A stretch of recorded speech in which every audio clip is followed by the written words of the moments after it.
PM Modi पर comment करने वाली मालदीव सरकार गिरने वाली है और वहां गृह युद्ध के हालात पैदा हो सकते हैं। वो कैसे, हम इस स्टोरी में आपको बताते हैं। नमस्कार, मैं हूं रोहित भामला और आप देख रहे हैं खबरें अभी तक। पीएम मोदी पर कमेंट करने के चंद घंटों बाद ही मालदीव की सरकार को भारत की ताकत का एहसास हो गया था।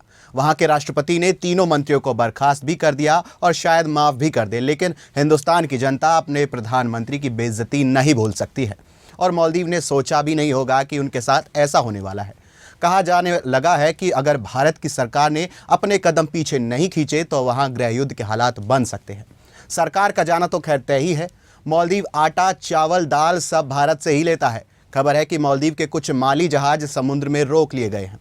मालदीव की सरकार घुटनों पर है और चीन चिल्ला रहा है, लेकिन 56 इंच के सीने वाली सरकार झुकती कहाँ है। लेकिन मालदीव ने भारत से टकराने की गलती कर ली है, जबकि इसका असर उसकी इकोनॉमी पर पड़ सकता है, जो कि बहुत हद तक पर्यटन पर आधारित है। मालदीव की अर्थव्यवस्था अपने टूरिज्म पर बहुत ज़्यादा निर्भर है, जो कि विदेशी मुद्रा आय और सरकारी राजस्व का बड़ा सोर्स है।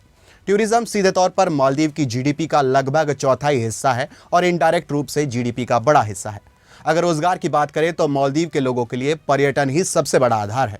रोजगार में टूरिज्म का योगदान 1/3 से अधिक है। अगर इससे जुड़े क्षेत्रों को शामिल करें तो कुल रोजगार डायरेक्ट और इनडायरेक्ट में पर्यटन का योगदान करीब 70% तक है। भारत से भारी संख्या में टूरिज्म मालदीव जाते हैं। साल 2018 में भारत से इतने ज़्यादा सैलानी मालदीव पहुंचे थे कि भारत मालदीव में टूरिस्ट आगमन का 5वां सबसे बड़ा सोर्स था। जानकारी के मुताबिक 14,84,274 पर्यटकों में से लगभग 6.1% टूरिस्ट भारत से थे। हालांकि 2019 में भारत से मालदीव जाने वाले सैलानियों की संख्या 2018 की तुलना में बढ़कर लगभग दोगुनी हो गई थी। 2019 में 1,65,030 सैलानी मालदीव गए थे। लिहाजा मालदीव जाने वाले सैलानियों में भारत दूसरे नंबर पर था। भारत 2021 में मालदीव के तीसरे सबसे बड़े व्यापार भागीदार के रूप में उभरा। मालदीव से भारत मुख्य रूप से स्क्रैप धातुएं आयात करता है, जबकि भारत मालदीव को विभिन्न प्रकार के इंजीनियरिंग और औद्योगिक उत्पाद जैसे रडार उपकरण, रॉकेट, बोल्डर, सीमेंट निर्यात करता है। इसमें कृषि उत्पाद जैसे चावल, मसाले, फल, सब्जियां और पोल्ट्री उत्पाद भी शामिल है।